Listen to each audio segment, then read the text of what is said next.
அரசியல் களத்தில் விடுதலை சிறுத்தைகள் நெருப்பாற்றில் நீந்துவது போல் நீந்திக் கொண்டிருக்கிறது. போற போக்கில் விமர்சனங்கள் எல்லாரும் வைக்கிறாங்க. ஏன் அங்கே போய் ஒட்டிக்கிட்டு இருக்கிறாரு, ஏன் வந்து 2க்கும் 1க்கும் நிற்கிறாரு. இதெல்லாம் வந்து குடும்பஸ்தனாக இருக்கிறவன், சம்சாரியாக இருக்கிறவன்ட்ட போய் திருமணமே பண்ணாதவன் அறிவுரை சொல்லக்கூடாது. அறிவுரை சொல்லக்கூடாது. மரவேலையே தெரியாதவன் போய் தச்சனுக்கு அறிவுரை சொல்லக்கூடாது. பொன்னை பற்றி வள்ளியை பற்றி எதுவுமே தெரியாத ஒருத்தன் போய் பொற்கொள்ளனுக்கு வந்து அட்வைஸ் பண்ணக்கூடாது. அந்த மாதிரி அரசியல் கட்சினா என்னன்னு தெரியாதவன்லாம் அரசியல் கட்சி தலைவர்களுக்கு அறிவுரை சொல்லிட்டு உட்காந்துருக்கிறான். ஒரு கட்சியை தொடங்குவது என்பது சாதாரணமானதல்ல, தொடர்ந்து இயங்குவது என்பது சாதாரணமானதல்ல. அந்த கட்சியை நடத்துவது என்பது, அந்த வீரியத்தோடு நடத்துவது என்பது அந்த களத்துக்கு வந்தாதான் தெரியும். தேர்தல் களத்தில் நின்றால்தான் தெரியும். காங்கிரஸுக்கு 10, விடுதலை சிறுத்தைகளுக்கு 2 லாஜிக் நல்லா இருக்கு கேட்கறதுக்கு. ஏன் காங்கிரஸுக்கு 10 கொடுக்கணும்? இப்படி யோசிச்சு பாருங்க. ஆண்ட கட்சி காங்கிரஸ் கட்சி, இந்தியாவில் எல்லா மாநிலங்களையும் ஆண்டு கொண்டிருந்த கட்சி காங்கிரஸ் கட்சி. அன்றைக்கு மாநில கட்சிகளுக்கு காங்கிரஸ் தான் பிரித்து கொடுத்துக்கிட்டு இருந்துச்சு கூட்டணியில். இன்றைக்கு மாநில கட்சிகளிடம் காங்கிரஸ் வாங்கிக்கிட்டு இருக்கு. 20-30 இடங்களில் போட்டியிடக்கூடிய தேசிய கட்சி இன்றைக்கு 10 இடங்களில் தான் போட்டியிடுகிறது. அது டிக்ளைனிங் கிராஃப் கீழே வந்துகிட்டு இருக்கு. நாம வந்து மேலே போறோம், ஆனா போராடிக்கிட்டு இருக்கிறோம். இதுக்கு சோசியல் ஸ்டிக்மா இருக்கு. அம்பேத்கர் படம் உள்ள எல்லா தளங்களிலும் சோசியல் ஸ்டிக்மா உண்டு.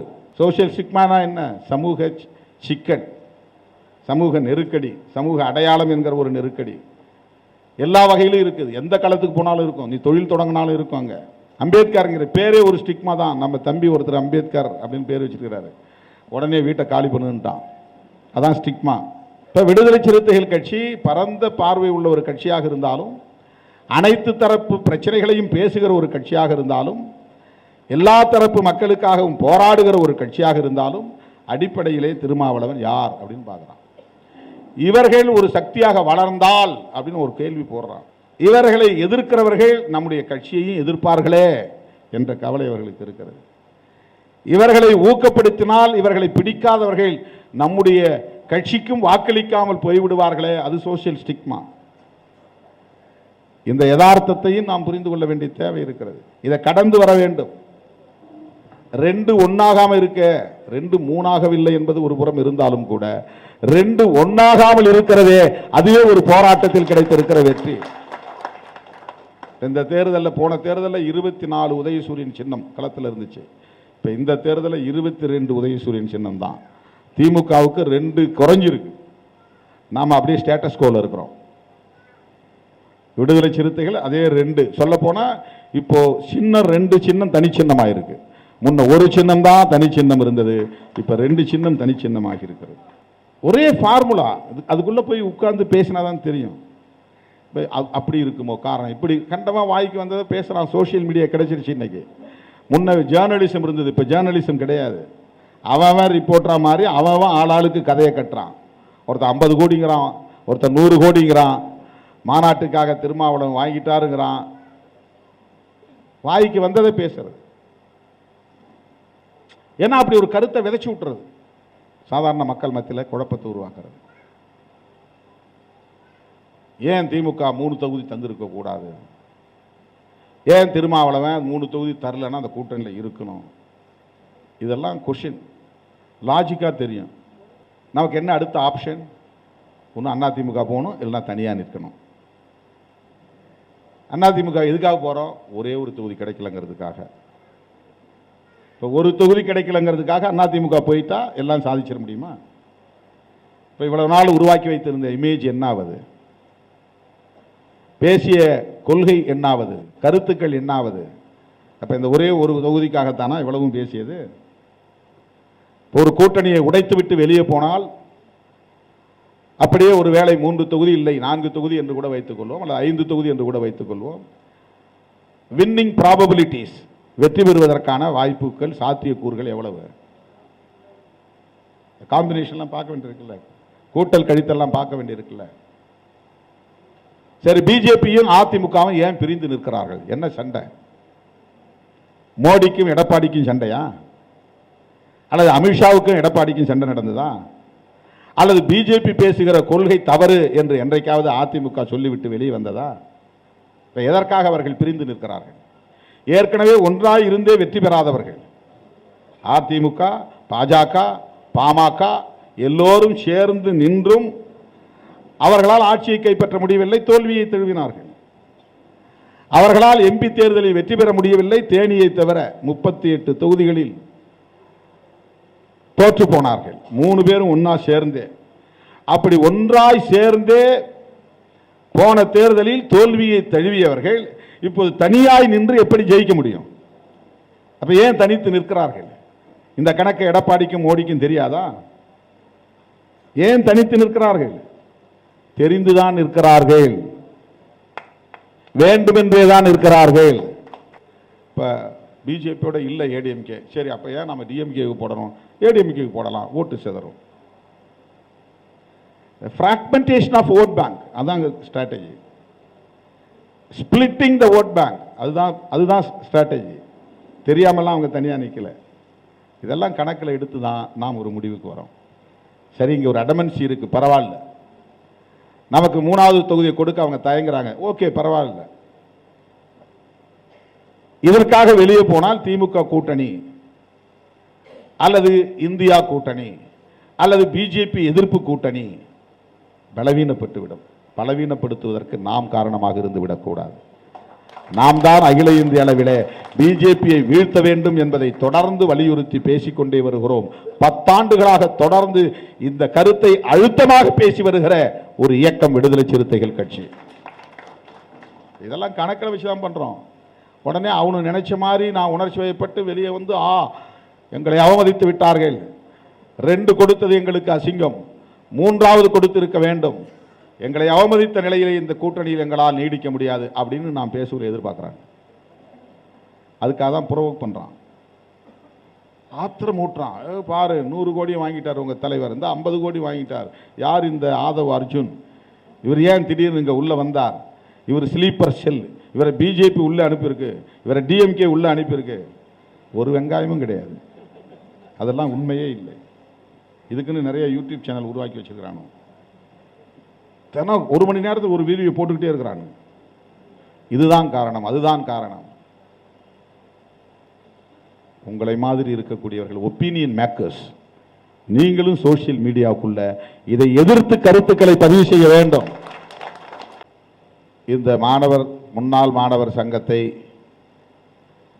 தொடங்கி வைக்கக்கூடிய வாய்ப்பை எனக்கு வழங்கியமைக்காக முதலில் என்னுடைய நன்றியை தெரிவித்துக் கொள்கிறேன்.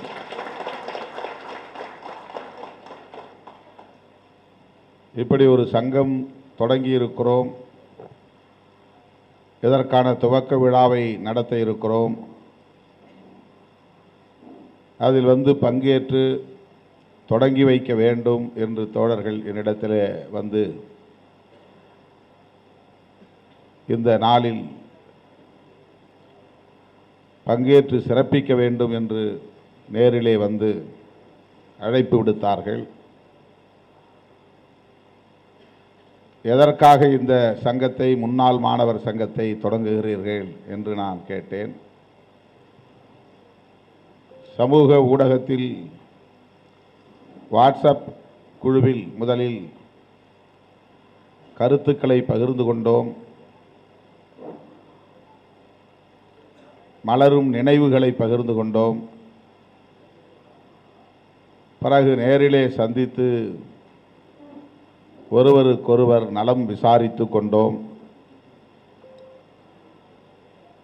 அதன் அடிப்படையில் தான் நாம் ஏன் தொடர்ந்து ஒரு சங்கமாக இயங்கக்கூடாது என்ற எண்ணம், சிந்தனை உருவானது.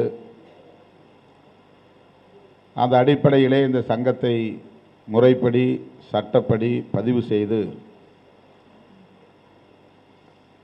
தொடங்க திட்டமிட்டிருக்கிறோம் என்று என்னிடத்திலே சொன்னார்கள். அடுத்து ஓரிரு நாட்களில் மேலும் பல தோழர்கள் செல்வகுமார் உள்ளிட்ட பல தோழர்கள் இந்த சங்கம் தொடங்குவதிலே சில முரண்கள் இருக்கின்றன, நாங்களும் ஒரு சங்கம் தொடங்குகிறோம் என்ற கருத்தை சொன்னார்கள். அதனால்தான் நான் சற்று அதிர்ச்சி அடைந்தவனாக தம்பி தமிழ்குமரன் உள்ளிட்ட தோழர்களிடத்திலே மீண்டும் இது குறித்து கேட்டறிந்தேன். இப்போதும் மேடையில் வந்து அமர்ந்ததும் கோட்டைக்காடு துரை அவர்களும் சரவணன் அவர்களும் தமிழ்குமரன் அவர்களும் என்ன நடந்தது என்பதை மனம் திறந்து சொன்னார்கள். இணைந்து செயல்படுவதிலே யாருக்கும் எந்த மாற்று கருத்தும் இல்லை. இப்போது மகிழ்ச்சியோடு இதை தொடங்கி வையுங்கள். எங்களுக்கிடையிலே இடைவெளி இல்லாத வகையிலே மீண்டும் நாங்கள் பேசுவோம், இணைந்து செயல்படுவோம் என்று தலைவர், பொதுச் செயலாளர், பொருளாளர் ஆகியோர் என்னிடத்திலே கருத்தை பகிர்ந்து கொண்டார்கள், உணர்வுகளை பகிர்ந்து கொண்டார்கள். பெரிய கருத்து முரண் எதுவும் இல்லை, சின்ன சின்ன தனிநபர் முரண்கள் தான்.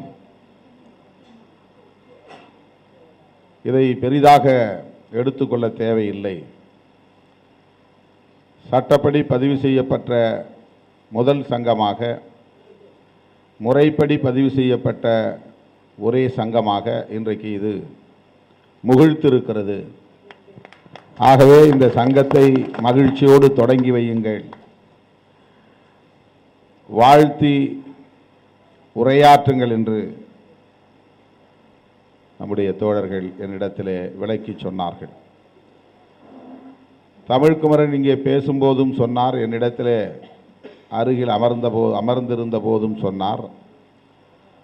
நான் மறுபடியும் அவரிடத்திலே அழுத்தி கேட்டேன், எதற்காக இந்த சங்கம் என்று கேட்டேன்.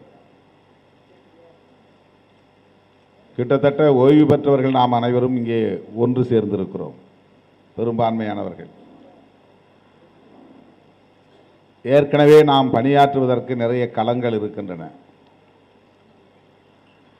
அரசியல் விழிப்புணர்வை ஏற்படுத்துவதற்கும் அரசியல் களங்கள் இருக்கின்றன.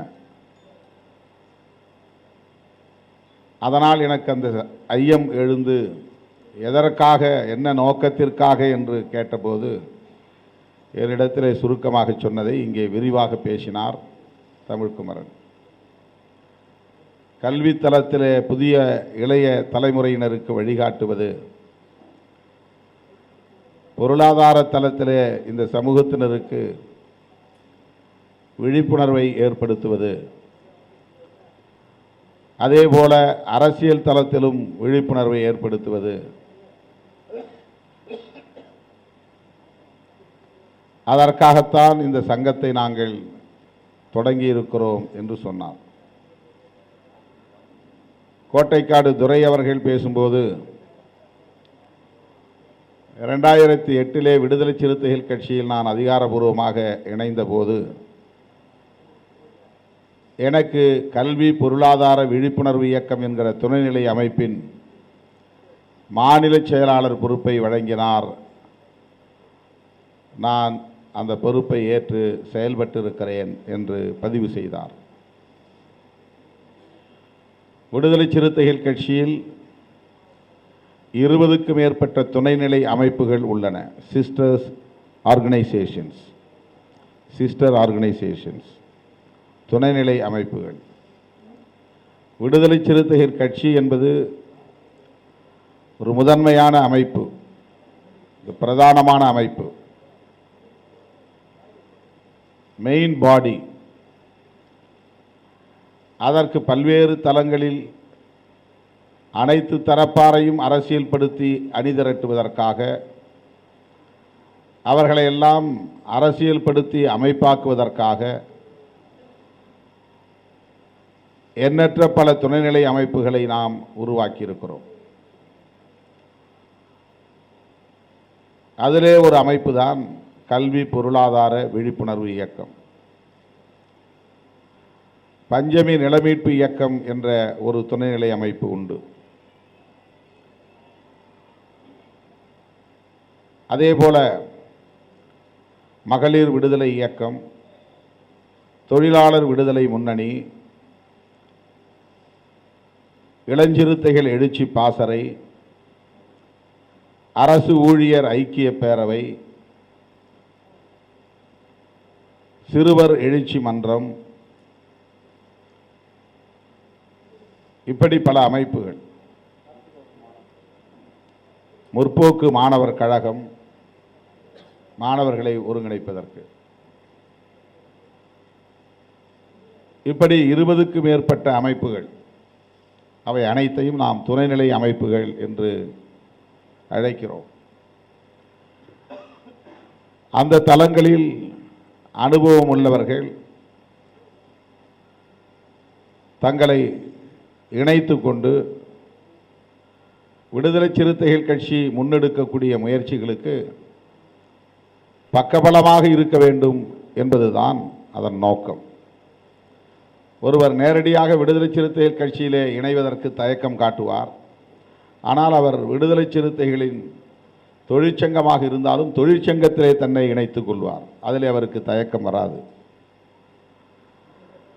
விடுதலை சிறுத்தைகள் கட்சியிலே தன்னை இணைத்துக் கொள்ள தயங்குகிறவர்கள் முற்போக்கு மாணவர் கழகத்திலே இணைத்துக் கொள்வதில் தயக்கம் இருக்காது.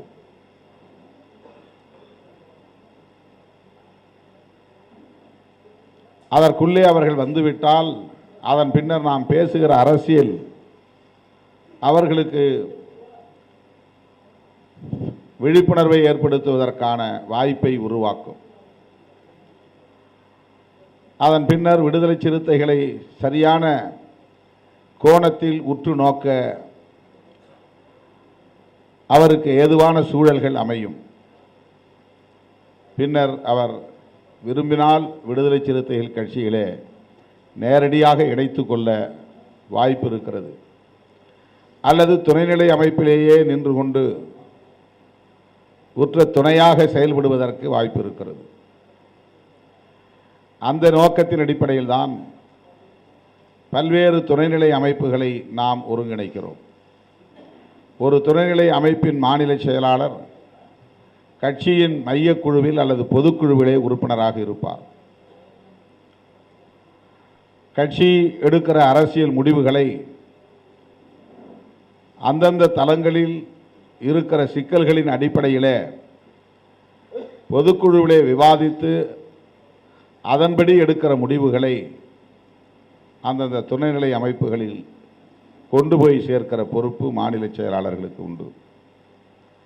இது ஒரு புரிதலுக்காக உங்களுக்கு நான் சொல்லுகிறேன். ஒரு ஆர்கனைசேஷனல் செட்டப் என்பது எப்படி இருக்கிறது, அதில் துணைநிலை அமைப்புகள் ஆற்ற வேண்டிய கடமைகள் என்ன, அந்த துணைநிலை அமைப்புகளுக்கும் முதன்மையாக இருக்கிற மெயின் பாடி என்று சொல்லப்படக்கூடிய முதன்மை அமைப்புக்கும் எப்படி இந்த அமைப்புகள் பாலங்களாக இருந்து செயல்படுகின்றன என்பதை ஒரு புரிதலுக்காக உங்கள் முன்னால் நான் வைக்கிறேன். அரசு ஊழியர் என்றால் மாநில அரசு ஊழியர்கள் இருக்கிறார்கள், இந்திய ஒன்றிய அரசு ஊழியர்கள் இருக்கிறார்கள், பொதுத்துறை ஊழியர்கள் இருக்கிறார்கள். இவர்கள் தனித்தனியே சங்கங்களாக ஆங்காங்கே செயல்பட்டு கொண்டிருப்பார்கள். அந்த சங்கங்களை எல்லாம் இணைக்கிற ஒரு அமைப்பாகத்தான் அரசு ஊழியர் ஐக்கிய பேரவை, ஐக்கியம் என்கிற போது யுனைடெட் ஃபோரம், அவர்களை ஒருங்கிணைக்கிற ஒரு ஃபோரம். இப்படித்தான் நாம் அரசியல் படுத்துவதற்கான களங்களை உருவாக்குகிறோம். ஆக இவ்வளவு விரிவான தளங்கள் இருக்கிற போது, களங்கள் இருக்கிற போது, அரசு விடுதி முன்னாள் மாணவர் சங்கம் என்ற ஒரு புதிய அமைப்பை நீங்கள் உருவாக்குவதற்கு என்ன தேவை எழுந்தது என்று நான் கேட்டபோதுதான் தோழர்கள் அதற்கான நோக்கங்களை இங்கே எடுத்துரைத்திருக்கிறார்கள். அதை நான் வரவேற்கிறேன், வாழ்த்துகிறேன்.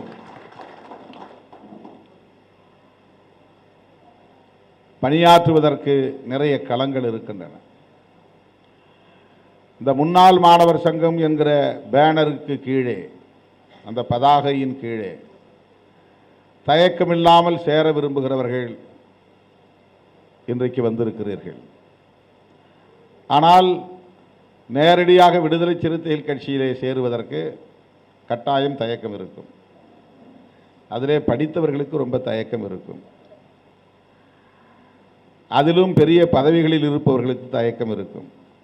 நான் டைரக்டர், நான் டெப்டி டைரக்டர், நான் ரீஜனல் டைரக்டர், நான் ஜாயிண்ட் டைரக்டர், நான் தாசில்தார், நான் ஆர்டிஓ, நான் டிஆர்ஓ, இந்த பொறுப்புகளில் இருந்தவன். நான் எப்படி விடுதலை சிறுத்தைகள் கட்சியிலே போய் இணைய முடியும்?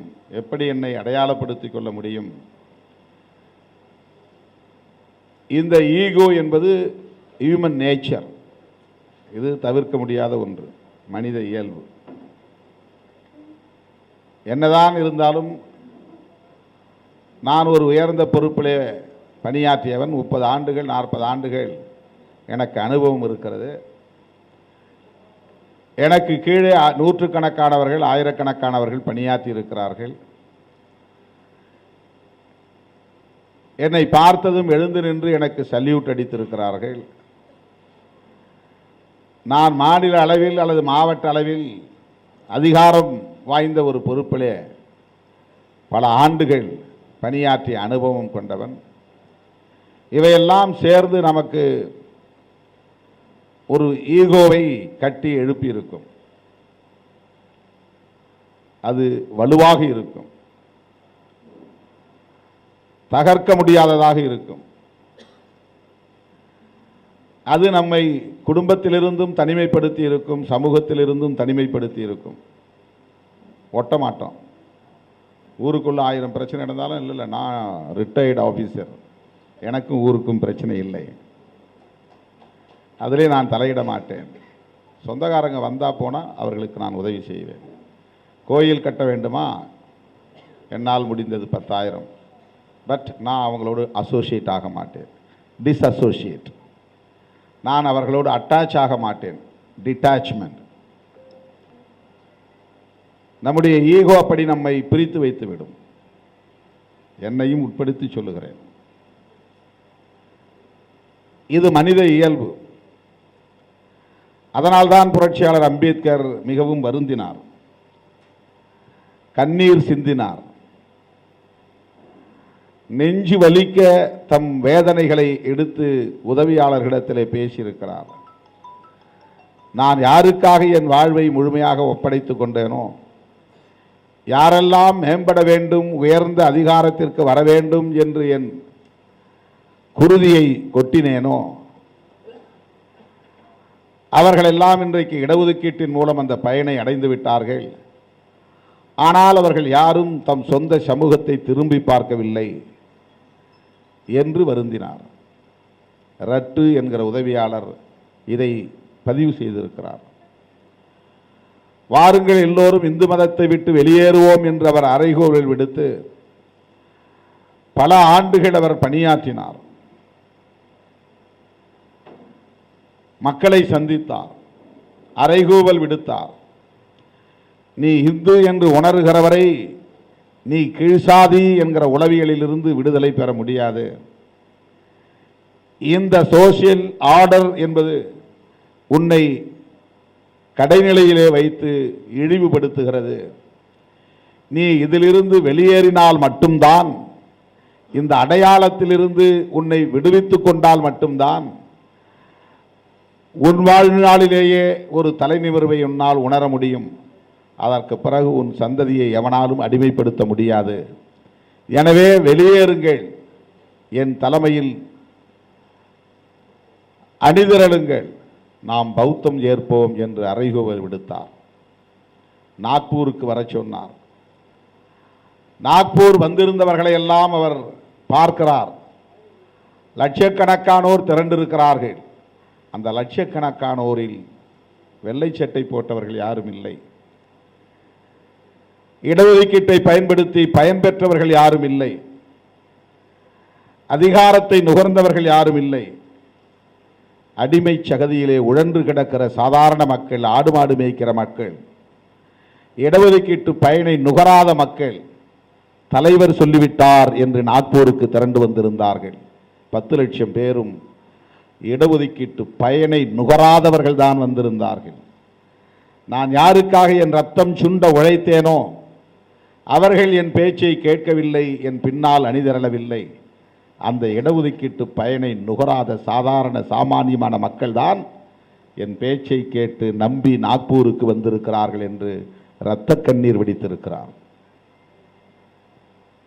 அப்போதுதான் அவர் சொல்லியிருக்கிறார், நான் இழுத்து வந்த தேர் அப்படியே நிற்கட்டும், யாரும் தயவு செய்து பின்னுக்கு இழுத்து விடாதீர்கள், எவனாவது ஒருவன் என் கருத்தை உண்மையில் உள்வாங்கிக் கொண்டவன் வந்தால் அவன் முன்னோக்கி இட்டு செல்வான் என்கிற கருத்தை அந்த காலகட்டத்தில் தான் சொல்லியிருக்கிறார். பே பேக் டு தி சொசைட்டி என்கிற சொல் இந்த கிரீமி லேயருக்காக வைக்கப்பட்டதுதான். கிரீமி லேயர் என்றால் அடித்தட்டிலே நிலம் இல்லாமல், உடுத்த உடை இல்லாமல், உண்ண உணவு இல்லாமல் கொத்தடிமைகளாய் உழன்று கிடக்கிற இந்த சமூகத்தில் இருந்து கொஞ்சம் கொஞ்சம் கல்வி பெற்று அவர்கள் ஒரு ஆபீஸ் அசிஸ்டண்டாக, ஒரு தலையாரியாக, ஒரு வாத்தியாராக, ஒரு தாசில்தாராக, ஒரு அதிகார வர்க்கத்தில் அதிகாரியாக ஒவ்வொருவராக மேலே வருகிற இந்த அடுக்கு, பசை அடுக்கு, 3 வேளை சாப்பிட உத்தரவாதம் கிடைத்த வாழ்க்கை, நல்ல உடை உடுத்துகிற வாழ்க்கை, குடிசையை மாற்றி காங்கிரீட் வீடுகளில் வாழ முடியும் என்கிற வாழ்க்கையை பெற்ற இந்த சமூக பிரிவினர் தான் கிரீமி லேயர். இவர்களை பார்த்து தான் சொல்லுகிறார், பே பேக் டு த சொசைட்டி. உன்னுடைய சமூகத்திற்கு திரும்ப நீ செலுத்து, அவர்களுக்கு உதவு, அவர்களை கை கொடுத்து தூக்கு. அந்த சகதியிலே கிடந்து உழலுகிறவனை பார்த்து கை கொடுத்து அவனை தூக்கிவிடு. இது யாருக்காக சொன்ன வார்த்தை? இடஒதுக்கீட்டை பயன்படுத்தி அதிகாரத்திற்கு வந்த அந்த பிரிவினரை பார்த்து புரட்சியாளர் அம்பேத்கர் சொன்ன வார்த்தைகள். அருமை தோழர்களே, இன்றைக்கு இந்த பிரிவாக சமூகத்தில் மேலே வந்திருக்கிற நம்மை போன்றவர்கள் கீழே கிடக்கிற, அடிநிலையில் உழலுகிற, சாதிய வன்கொடுமைகளுக்கு ஆளாகிற, இன்னும் கொத்தடிமைகளாய் கிடந்து ஆதிக்கம் செலுத்தக்கூடியவர்களின் காலடிகளில் வீழ்ந்து கண்ணீர் சிந்துகிற இந்த மக்களை எண்ணி பார்க்காமல் இருக்கிறோமே. அவர்களை மேம்படுத்துவதற்கு திட்டமிடாமல் இருக்கிறோமே. அவர்களிடத்தில் நீயும் நானும் ஒன்றுதான் என்ற நம்பிக்கையை தராமல் இருக்கிறோமே. அவர்களை வழிநடத்துவதற்குரிய வழிகாட்டுதலை தராமல் இருக்கிறோமே, தலைமையை தராமல் இருக்கிறோமே. இந்த வேதனையில் தான் அவர் விரைந்து காலமானார் என்று புரட்சியாளர் அம்பேத்கர் 60-65 வயதிலேயே உயிரிழக்க நேர்ந்தது. இன்னும் 10 ஆண்டுகள் அவர் உயிரோடு இருந்திருந்தால் இந்தியாவின் தலையெழுத்தே மாறி இருக்கும். இன்னும் 10 ஆண்டுகள் அவர் உயிரோடு இருந்திருந்தால் கோடிக்கணக்கானவர்களை இந்து மதத்தில் இருந்து வெளியேற்றியிருப்பார். பௌத்தம் இங்கே மீண்டும் உயிர்ப்பித்திருக்கும். தூங்குவதற்கு நேரம் இல்லை. கடுமையான சர்க்கரை நோயால் பாதிக்கப்பட்டிருந்தார். ஒவ்வொரு நாளும் நள்ளிரவுக்கு மேல்தான் படுக்கைக்கு போவார். அதுவும் படுக்க வேண்டும் என்று போய் படுத்ததில்லை, படித்துக் கொண்டிருக்கிற போதே உறங்கி இருக்கிறார். கால்களை நீட்டி படுத்ததில்லை, எழுதி கொண்டிருக்கிற போதே அந்த மேசையில் சாய்ந்து உறங்கி இருக்கிறார். இப்படியெல்லாம் அவர் கண் விழித்தது தான் பெற்ற பிள்ளைகளை மேம்படுத்துவதற்காக அல்ல, தன்னுடைய பெண்டு பிள்ளைகளுக்கு வீடு வாங்கி வைக்க வேண்டும் என்பதற்காக அல்ல, நிலபுலம் வாங்கி வைக்க வேண்டும் என்பதற்காக அல்ல, சொத்து சேர்க்க வேண்டும் என்பதற்காக அல்ல, தன்னுடைய மனைவியின் கழுத்தில் தங்க மாலைகளை சூட்ட வேண்டும் என்பதற்காக அல்ல, பட்டுப்புடவைகள் வாங்கித்தர வேண்டும் என்பதற்காக அல்ல, அயல் நாடுகளுக்கு பயணம் செய்துவிட்டு திரும்பி வருகிற போது பெட்டி பெட்டியாய் புத்தகங்களை வாங்கி வந்தாரே தவிர பெண்டு பிள்ளைகளுக்கு எந்த பொருளும் அவர் வாங்கி வரவில்லை. என் பொண்டாட்டிக்கு இது வேணும் போனாவை கேட்பான்னு சொல்லிட்டு எதையும் அவர் வாங்கி வரவில்லை. சற்று சிந்தித்து பாருங்கள். அவர் நம்மை போல ஒரு தற்குறியாக இருந்திருந்தால், என் பொண்டாட்டி என் பிள்ளை என்ற தற்குறியாக இருந்திருந்தால் என்னுடைய மகன் யஷ்வந்தராவுக்கு நான் பெரிய சொத்து சேர்த்து வைக்க வேண்டும் என்று கருதி இருந்தான். பேர பிள்ளைகளுக்கு சொத்து சேர்க்க வேண்டும் என்று கருதி இருந்தான். நமக்கு இவ்வளவு பெரிய தலை நிமிர்வு உருவாகி இருக்குமா என்பதை எண்ணி பார்க்க வேண்டும். இந்த மண்ணில் எத்தனையோ மகான்கள் தோன்றினார்கள். யாரும் இந்த சமூகத்தில் இருக்கிற இந்த அவலத்தை பற்றி கவலைப்படவில்லை, வெட்கப்படவில்லை, நாணப்படவில்லை. அக்ரஹாரம் தனியாக இருக்கிறது, ஊர் தெரு தனியாக இருக்கிறது, சேரி தனியாக இருக்கிறது, குப்பம் தனியாக இருக்கிறது. அடிப்படை தேவைகளை கூட நிறைவு செய்ய முடியாமல் பல தலைமுறைகளாக இந்த சமூகம் இப்படி கிடந்து உழலுகிறதே. கொடூரமான வன்முறைகளை சந்திக்கிறார்களே. செருப்பணிய முடியவில்லை, சைக்கிளில் செல்ல முடியவில்லை, விரும்பிய உடையை உடுத்த முடியவில்லை. 1000 காலமாக 1000 தலைமுறைகளாக இப்படி நீடிக்கிறதே என்று எத்தனையோ மகான்கள் மகாத்மாக்கள் இந்த சமூகத்தில் தோன்றி எவனும் அதை பற்றி கவலைப்படாத போது ஒரே ஒரு ஆத்மா இந்த சமூகத்தில் இப்படி ஒரு அவலம் இருக்கிறதே என்று கவலைப்பட்டார். அவர்தான் புரட்சியாளர் அம்பேத்கர் அவர்கள். யோசித்து பாருங்கள். பண்டித ஜவஹர்லால் நேரு மிகப்பெரிய உலக புகழ்பெற்ற சிந்தனையாளர் தான், எழுத்தாளர் தான். மகாத்மா என்று போற்றப்படக்கூடிய காந்தியடிகள் சமகால தலைவர். அவருக்கு முன்னால் எத்தனையோ ஆன்மீக தலங்களில் மகாத்மாக்கள் தோன்றியிருக்கிறார்கள். ஆதிசங்கரர் போன்ற மகாத்மாக்கள். யாருமே இதை பற்றி கவலைப்படவில்லை. எத்தனையோ படையெடுப்புகள் இங்கே வந்தன, எத்தனையோ சாம்ராஜ்யங்கள் இங்கே நடந்தன. யாருமே ஏன் இப்படி சேரி என்ற ஒரு குடியிருப்பு இருக்கிறது, இந்த மக்கள் இவ்வளவு கொடூரமான வன்கொடுமைகளுக்கு ஆளாகிறார்கள், சுரண்டலுக்கு ஆளாகிறார்கள், இவர்களை மேம்படுத்துவதற்கு என்ன செய்வது என்று கவலைப்படவில்லை. அங்கொன்றும் இங்கொன்றுமாக கிறிஸ்தவ மிஷனரிகள் பள்ளிக்கூடங்களை உருவாக்கின. கோவிலுக்குள்ளே நுழைய முடியாவிட்டால் தேவாலயத்திற்கு வாருங்கள் என்று அழைத்தார்கள். மதமாற்றம் செய்தார்கள் என்று அவர்கள் இன்றைக்கு அதை கொச்சைப்படுத்துகிறார்கள். ஆனால் அவர்களை மனிதர்களாக மதித்தார்கள் என்பதுதான் கிறிஸ்தவ மிஷனரிகள் செய்த தொண்டு. அப்படிப்பட்ட சின்ன சின்ன மாற்றங்கள் நிகழ்ந்த அந்த காலச்சூழலில் தோன்றிய ஒரு மாமனிதர் தான் ஒற்றை மனிதராய் நின்று கோடிக்கணக்கான மக்களின் எதிர்காலத்தை தீர்மானிக்கக்கூடிய ஒரு பேராற்றலாக எவ்வளவு பெரிய தாக்கத்தை இந்த சமூகத்தில் ஏற்படுத்தி இருக்கிறார். இன்றைக்கு இந்தியாவில் நடைபெற்றுக் கொண்டிருக்கிற மூளை முடுக்கெல்லாம் நடைபெற்றுக் கொண்டிருக்கிற அத்தனை விவாதங்களுக்கும் கருப்பொருள் புரட்சியாளர் அம்பேத்கர் தான். அது பொருளாதார தளத்திலே நடந்தாலும், அரசியல் தளத்திலே நடந்தாலும், சமூக தளத்திலே நடந்தாலும், தத்துவார்த்த தளங்களிலே விவாதங்கள் நடந்தாலும் அம்பேத்கரை கோட் செய்யாமல், மேற்கோள் காட்டாமல் எவனாலும் பேச முடியாது என்கிற அளவுக்கு எல்லா தளங்களிலும் தாக்கத்தை ஏற்படுத்தி இருப்பவர் புரட்சியாளர் அம்பேத்கர் அவர்கள். இன்றைக்கு நாடாளுமன்றத்தில் நடைபெறுகிற விவாதங்களில் அவரை மேற்கோள் காட்டாமல் யாராலும் உரையாற்ற முடியாது என்கிற நிலையை ஏற்படுத்தி இருக்கிறார்.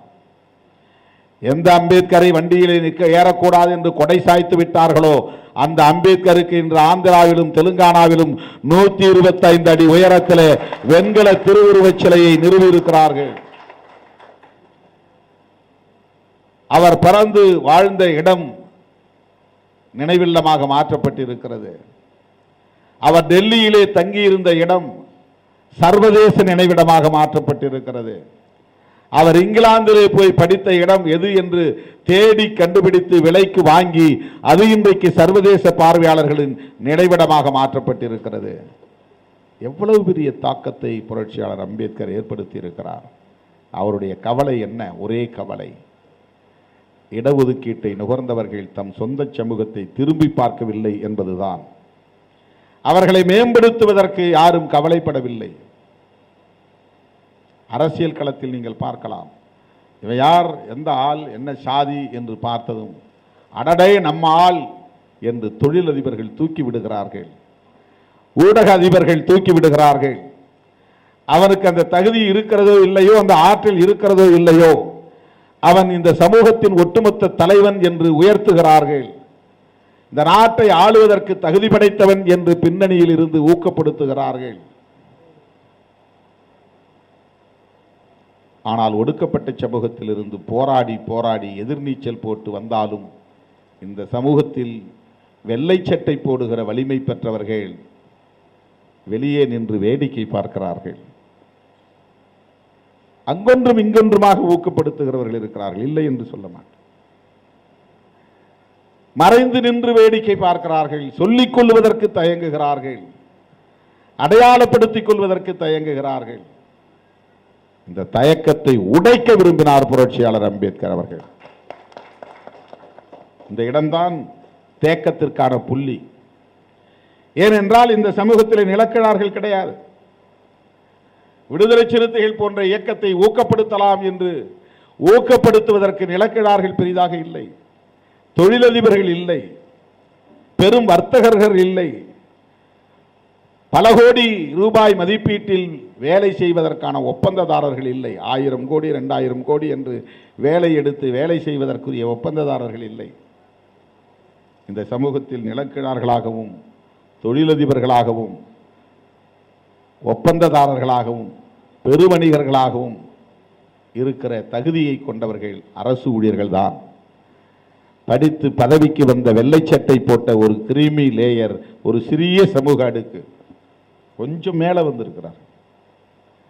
அந்த செக்ஷன் சாதாரண மக்களுக்கு இடையிலும் பெரிய தனவந்தர்களுக்கு இடையிலும் தனவந்தர்களாக இல்லாமல் ஆனாலும் தன் சொந்த காலில் நிற்க முடியும் என்கிற அளவுக்கு வலுப்பெற்றவர்களாக இருப்பவர்கள். நம்மை போன்ற படித்து அரசு பணிக்கு வந்த அதிகாரத்திற்கு வந்த ஒரு சிறிய நெக்லிஜிபிள் லைன், அது நெக்லிஜிபிள் பர்சன்டேஜ் 0.001%, அவ்வளோதான் வளர்ந்துருக்கிறோம். அவ்வளோதான் ஒரு கிரீமி லேயர் 0.0001%. இந்த புள்ளியிலே இருக்கக்கூடிய நாம் அதுக்குள்ளே இருக்கிறோம். ஏன்னா நானும் படிச்சிருக்கிறேன், அரசு பணிக்கு வந்திருக்கிறேன். இன்றைக்கு என்னால் பட்டினி கிடக்காமல் சாப்பிட முடியும் என்கிற நிலைக்கு வந்திருக்கிறேன் என்று சொன்னால் நான் அந்த செக்ஷனுக்குள்ளே வந்துட்டேன். நாம் மேம்பட்டவர்களை பற்றி கவலைப்பட வேண்டியதில்லை. மேம்படுவதற்கு போராடி கொண்டிருக்கிற கீழ்நிலையிலே கிடக்கிற மக்களை சிந்திக்க வேண்டும். அதற்கு இத்தகைய மாணவர் சங்கம் பயன்பட வேண்டும். கல்வித்தளத்தில் அனுபவம் உள்ளவர்கள் இருக்கிறீர்கள். வங்கி போன்ற பொதுத்துறைகளில் பணியாற்றி பொருளாதார விழிப்புணர்வு உள்ளவர்கள் எப்படி பொருளாதாரத்தை மேம்படுத்துவது என்கிற விழிப்புணர்வு. பலர் கான்ட்ராக்டர்களாக இருக்கலாம், பலர் சின்ன சின்ன ஆண்டர்பிரைனர்ஸ் தொழிலதிபர்களாக நீங்கள் இப்போது வளர்ந்திருக்கலாம். இதையெல்லாம் ஒருங்கிணைத்து நம்மால் ஒரு தனிநபரால் ஒன்று செய்ய முடியாது. நிறைய பேர் என்னை தேடி வராங்க, மெடிக்கல் காலேஜ் ஃபீஸ் கட்ட முடியல, லா காலேஜ் ஃபீஸ் கட்ட முடியல, அதனால் எனக்கு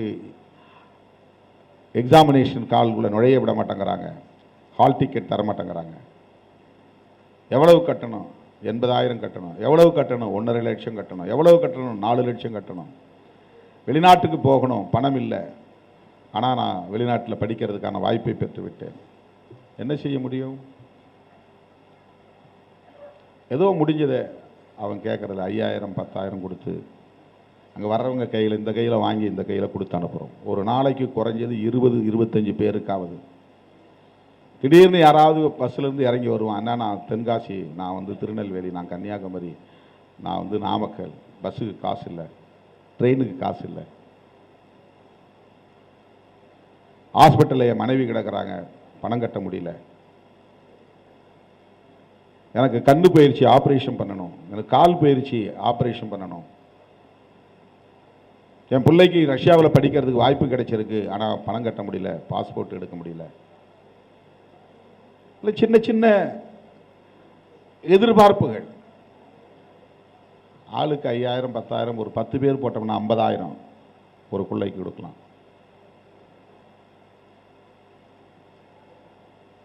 இதுதான் பே பேக் டு த சொசைட்டி.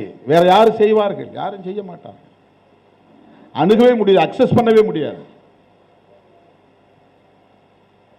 இங்கே இயல்பாகவே சாதிய கட்டமைப்பு தான். இந்த சமூகம் என்பது சாதிய கட்டமைப்பு.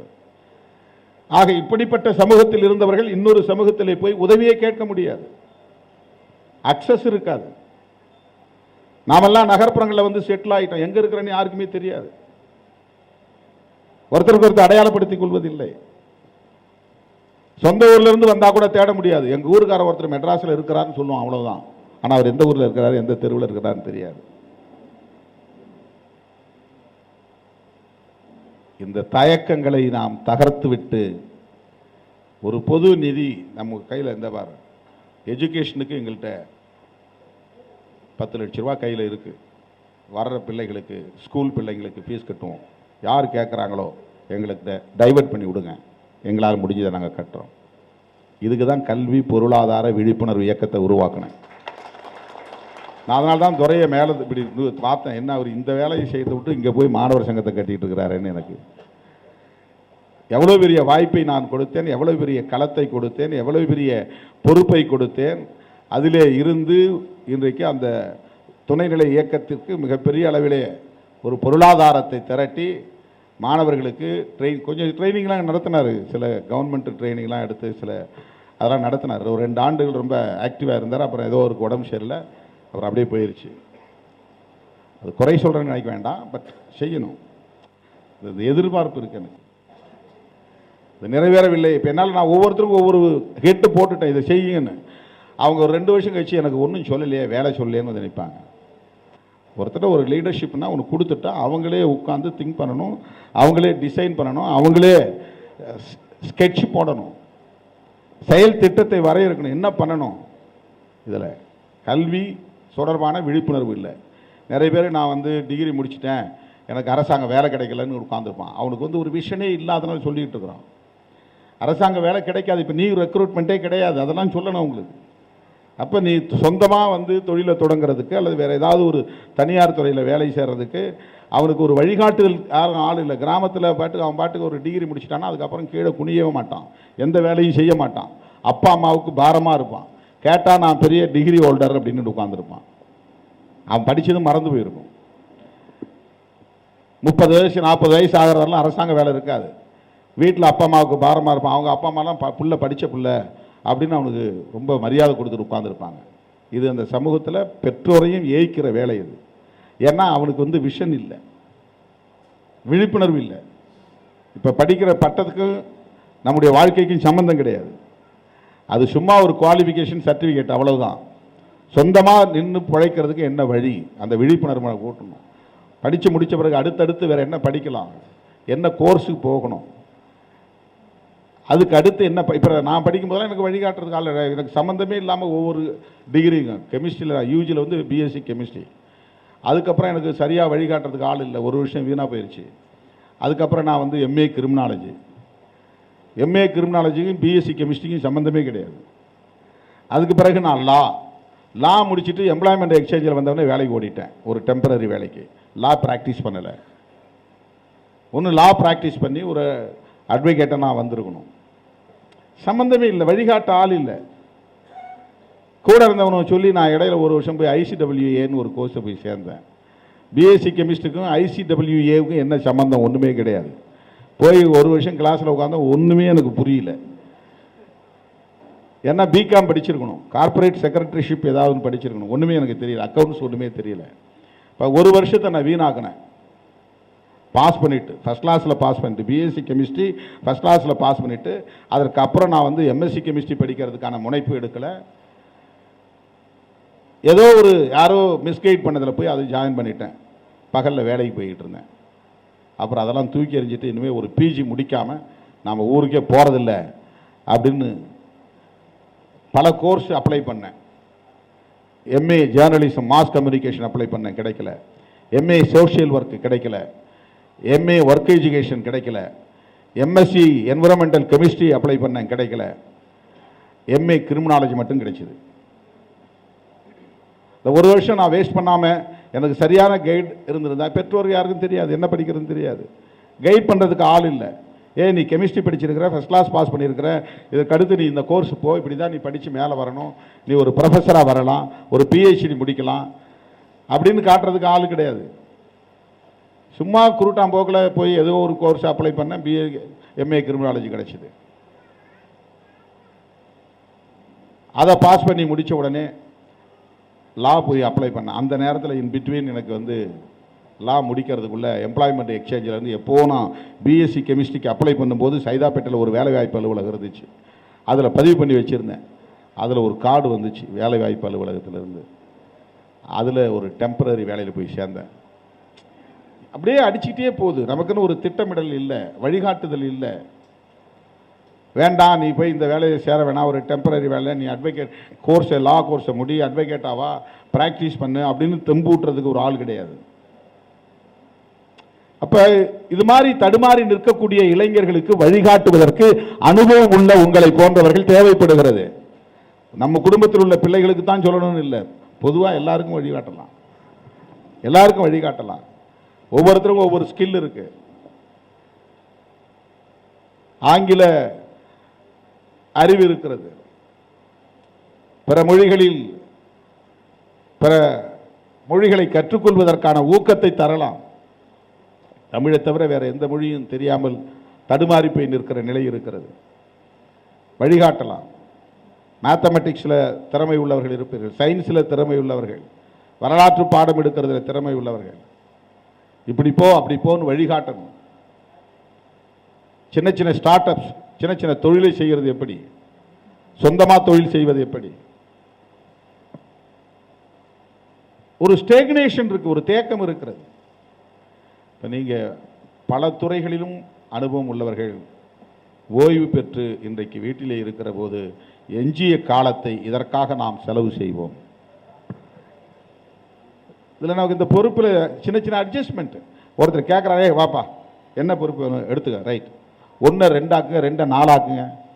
இப்போ நான் வந்து மாவட்ட செயலாளர் 144 பேர் போட்டிருக்கிறேன். 144 பேர், எல்லா கட்சியும் வந்து 30 பேர் 40 பேர் போட்டிருக்காங்க. டீசென்ட்ரலைசேஷன் ஆஃப் த பவர், அதான் டெமோக்ரஸி. யாரையும் விடக்கூடாது. ஒருத்தர் 2 பேரை ஈகோவில் பிரச்சனை பண்ணிக்கிட்டு மொத்தமாக செயலிழந்து போயிடும். எந்த அசோசியேஷன் எடுத்துக்கிட்டாலும் 2 4 3 ஆஃபீஸர்ஸ் அசோசியேஷன் அல்லது ஒர்க்கர்ஸ் அசோசியேஷன், தனிநபர்களுக்கு இடையில் இருக்கிற ஈகோ தான் அது. அக்கஸ்டம் ஆகணும், அகாமடேட் பண்ணணும். இதுக்கே நம்முடைய ஈகோ கொடுக்கலாம், நம்மளால ஒன்றுமே பண்ண முடியாது, ஒன்றுமே பண்ண முடியாது. மற்ற கட்சி மாதிரி தான் நான் ஃபாலோ பண்ணோம். ஒரு மாவட்டத்தில் ஒருத்தர் தான் தலைவராக பண்ணோம், 2 ஒன்றியத்துக்கு ஒரு மாவட்ட செயலாளர் இருப்போம், 2 யூனியன் எந்த கட்சியிலும் கிடையாது, இந்தியாவிலே கிடையாது.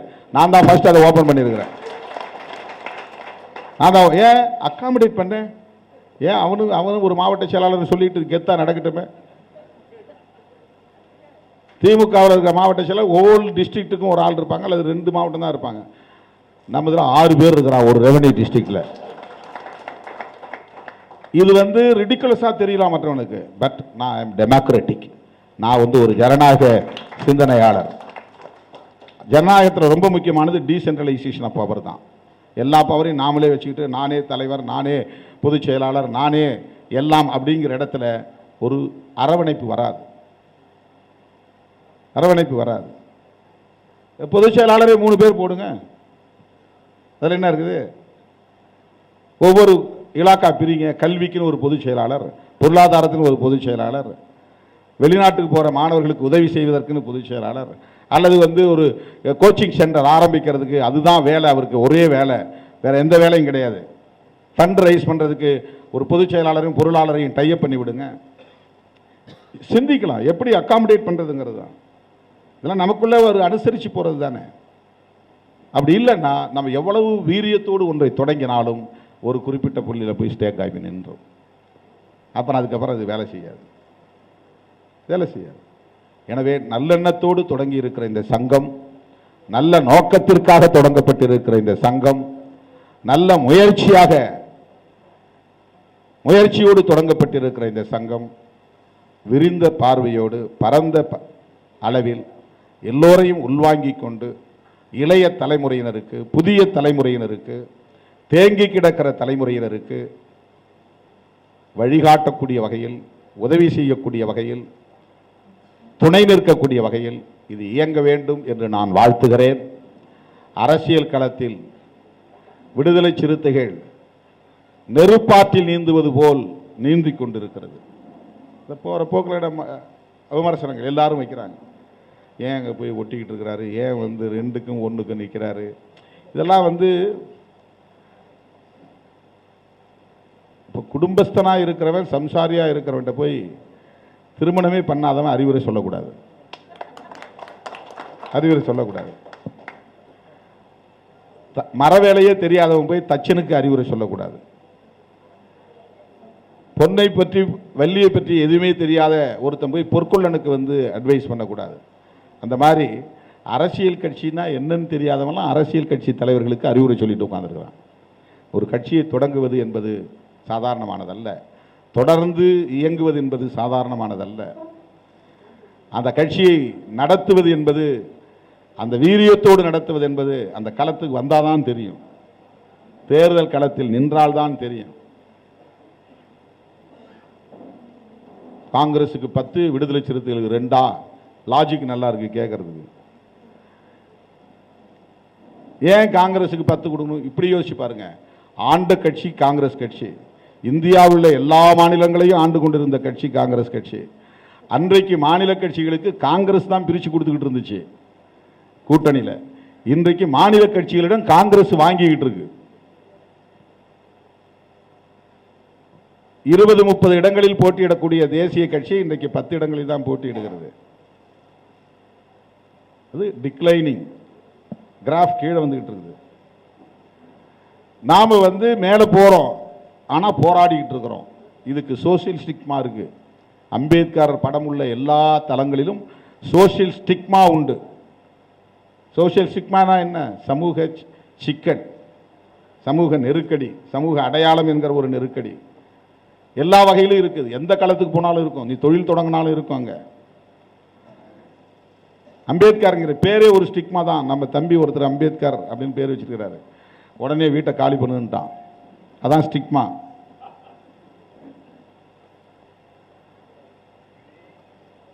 இப்ப விடுதலை சிறுத்தைகள் கட்சி பரந்த பார்வை உள்ள ஒரு கட்சியாக இருந்தாலும், அனைத்து தரப்பு பிரச்சனைகளையும் பேசுகிற ஒரு கட்சியாக இருந்தாலும், எல்லா தரப்பு மக்களுக்காகவும் போராடுகிற ஒரு கட்சியாக இருந்தாலும், அடிப்படையிலே திருமாவளவன் யார் அப்படின்னு பார்க்கிறான். இவர்கள் ஒரு சக்தியாக வளர்ந்தால் அப்படின்னு ஒரு கேள்வி போடுறான். இவர்களை எதிர்க்கிறவர்கள் நம்முடைய கட்சியையும் எதிர்ப்பார்களே என்ற கவலை அவர்களுக்கு இருக்கிறது. இவர்களை ஊக்கப்படுத்தினால் இவர்களை பிடிக்காதவர்கள் நம்முடைய கட்சிக்கும் வாக்களிக்காமல் போய்விடுவார்களே, அது சோசியல் ஸ்டிக்மா. இந்த யதார்த்தத்தையும் நாம் புரிந்து கொள்ள வேண்டிய தேவை இருக்கிறது. இதை கடந்து வர வேண்டும். 2 ஒன்னாகாம இருக்க, 2 3ஆகவில்லை என்பது ஒரு புறம் இருந்தாலும் கூட 2 ஒன்னாகாமல் இருக்கிறதே, அதுவே ஒரு போராட்டத்தில் கிடைத்திருக்கிற வெற்றி. இந்த தேர்தலில், போன தேர்தலில் 24 உதயசூரியன் சின்னம் களத்தில் இருந்துச்சு.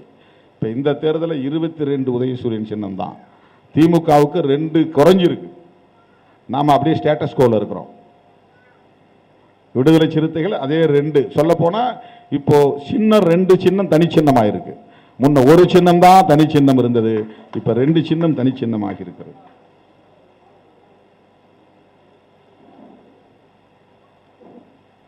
ஒரே ஃபார்முலா, அதுக்குள்ள போய் உட்கார்ந்து பேசினாதான் தெரியும். அப்படி இருக்குமோ காரணம், இப்படி கண்டமா வாய்க்கு வந்ததை பேசுறான். சோசியல் மீடியா கிடைச்சிருச்சு இன்னைக்கு. முன்ன ஜேர்னலிசம் இருந்தது, இப்ப ஜேர்னலிசம் கிடையாது. அவன் ரிப்போர்ட்டரா மாதிரி அவன் ஆளாளுக்கு கதையை கட்டுறான். ஒருத்தர் 50 கோடிங்கிறான், ஒருத்தர் 100 கோடிங்கிறான், மாநாட்டுக்காக திருமாவளவன் வாங்கிட்டாருங்கிறான். வாய்க்கு வந்ததை பேசுறது. ஏன்னா அப்படி ஒரு கருத்தை விதைச்சு விட்டுறது, சாதாரண மக்கள் மத்தியில் குழப்பத்தை உருவாக்குறது. ஏன் திமுக 3 தொகுதி தந்திருக்க கூடாது? ஏன் திருமாவளவன் 3 தொகுதி தரலன்னா அந்த கூட்டணியில் இருக்கணும்? இதெல்லாம் கொஸ்டின். லாஜிக்கா தெரியும். நமக்கு என்ன அடுத்த ஆப்ஷன்? ஒன்று அதிமுக போகணும், இல்லைன்னா தனியாக நிற்கணும்.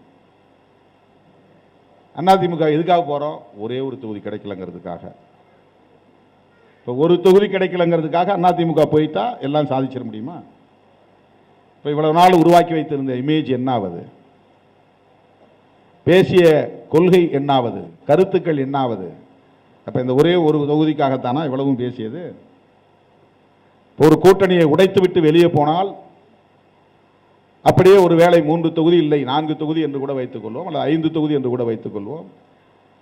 வின்னிங் ப்ராபபிலிட்டிஸ், வெற்றி பெறுவதற்கான வாய்ப்புகள், சாத்தியக்கூறுகள் எவ்வளவு?